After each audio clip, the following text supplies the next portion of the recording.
Hi guys, welcome to another WOF video, and today, I'm still saying WOF, you said a WOFG. I got it right on the first video, but I suddenly started saying WOF again. It's WOF and G now. So, today's video, we are going back to the 90s, early 90s. Was it early 90s? Yeah, early 90s. The days of Ahmed Johnson and, well, you know, the people from the new gen era.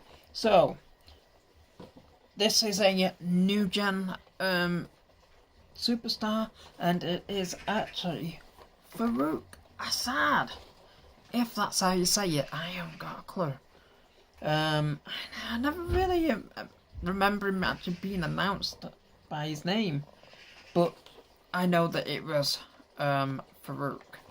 So, we've got Faarooq here in his Elite 98, and I think it is based on around 1995, maybe 94.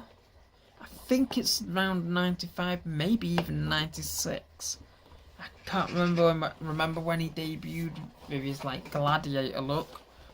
Basically a past version of Karrion Kross when he was doing his gladiator gimmick, which failed so badly, and as if WWE didn't actually learn from Faarooq's gladiator gimmick, which didn't last very long, because he ended up in Nation of Domination, obviously.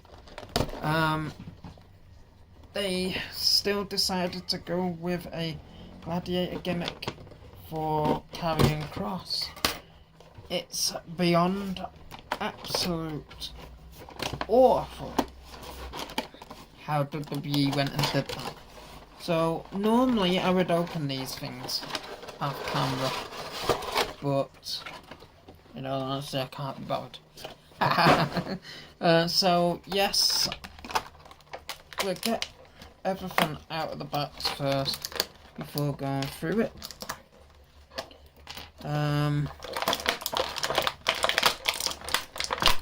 So,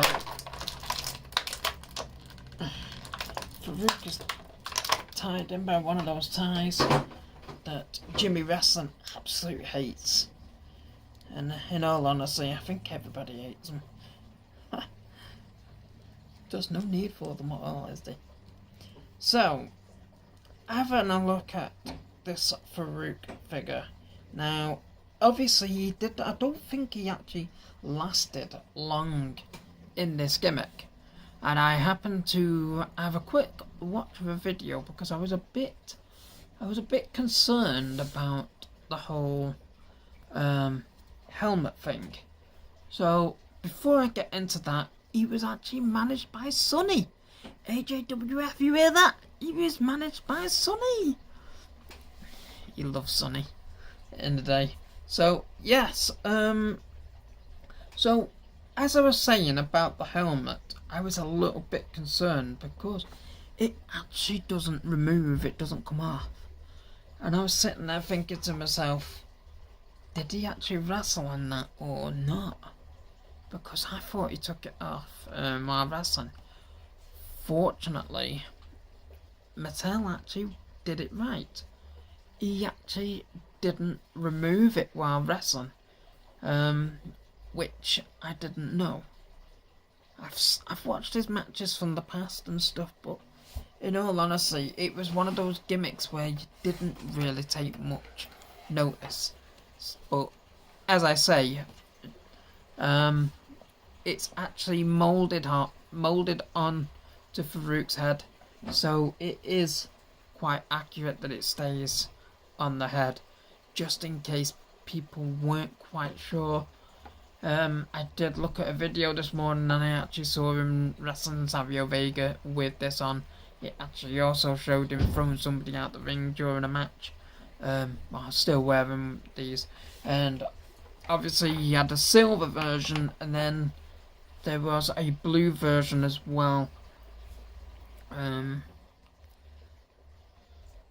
I think he just swapped them alternatively during matches and stuff.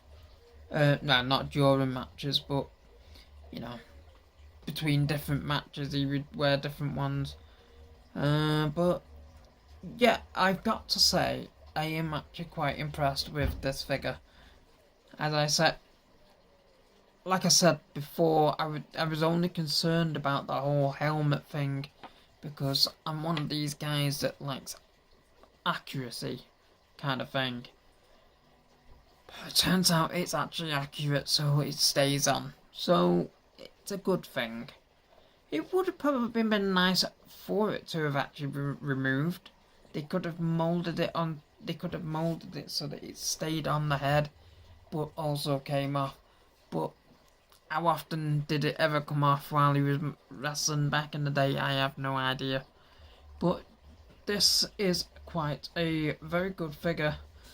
I like the whole thing because when I was first looking at it, I actually thought this was painted on, and it actually isn't. It's actually all like a rubber mold thing, so it makes it better, and it allows them to actually put more detail in because you can see like stitching details on the back, around the belt and stuff.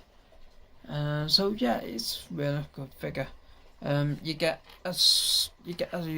another pair of hands, which hold microphones. But in all honesty, he wasn't much of a talker, I don't think, during this era. He was more of a talker when he got into the Nation of Domination. So I suppose they didn't really have to put them in, but I suppose they had to put them in these days, don't they? Because they seem to put them in with everything, swappable hands. I like the fact that they got the swappable heads for the different helmets. Saves them making two figures of the same thing. It's a shame they haven't done that in the past about other things, like Hulk Hogan's, for example, and stuff like that. But yeah, it was quite an accurate figure. The blue knee pads, and then he had the blue V part on the back. Obviously, that keeps going up. That is my only thing on this, because that goes up all the time, and I think it was actually a one piece when he actually wrestled and stuff, but we can't have everything. They've tried to make it look as accurate as possible, and I actually applaud Mattel that with this figure. It's actually very, very good, and a very, very good figure indeed. And it is one for the collection of people that had like jobber gimmicks, because he was only a jobber when he had this gimmick, and he went straight after Ahmed Johnson, who at the time was actually picking up steam. He was Intercontinental Champion, and it's a shame that Ahmed Johnson actually didn't go further. I don't know what the problem was. I know that he ended up with some sort of injury, I think, but he did come back after that. I know he joined the Nation of Domination, but I don't know how long he was actually with them. But that is another figure that I would like to see next. Ahmed Johnson. Obviously it depends on who Mattel can contract and whether he would be up for a WWE product. But yes, this is today's figure review of Faarooq Asad, if that's how you say it. And there's not much more I can really say about it. It was a jobber gimmick. But a bit like having the Goon and stuff like that. I would like to see more people like that. We're getting Gobbledygooker later this year, I think, in Ultimate Edition. I think it's later this year, but I can't wait for that. I need that. I need that with The Undertaker, because The Undertaker in Ultimate Edition in the grey. Oh, yes! Yes! So, for this video, I am done. And until next time, I am out.